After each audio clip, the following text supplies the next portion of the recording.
বিয়ে করছেন Nusrat Faria Oh God, অথবা please. বিয়ে করলেন Nusrat Faria, No. Next plan কি? সিনেমা শুটিং স্টার্ট হবে hopefully.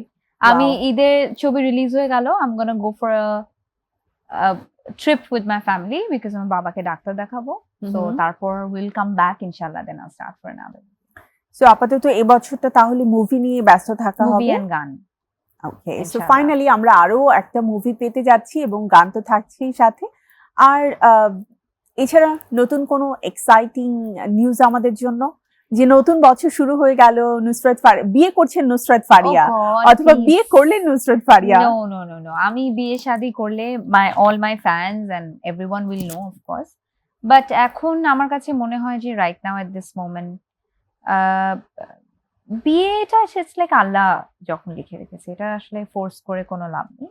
And I feel that's such a beautiful bonding. It should happen with the right person.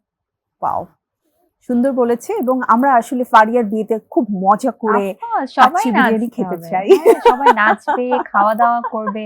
It has to be wholesome. যাদের সাথে আমি এত বছর ধরে কাজ করছি, আমার টেলিভিশনে যারা টেকনিশিয়ানস ভাই বোনরা ছিলেন, সবসময় আমার সাথে যারা কাজ করেছেন, everyone, I want to make part, like ওদের সবাইকে নিয়ে সেলিব্রেট করতে, বিকজ ওদের জন্য আমি আসলে নুসরাত ফারিয়া হয়ে উঠেছি। I am very grateful to them. এত সুন্দর করে ভেবেছো এবং তোমার এই ভাবনাটার মানে বাস্তবতা আমরা দেখতে চাই। So thank you Nusrat Faria. তার অনেক কাজ করতে চাই। হ্যাঁ, তুমি অনেক কাজ করো, অনেক ভালো ভালো কিছু আমরা তোমার কাছ থেকে প্রত্যাশা রাখছি। তো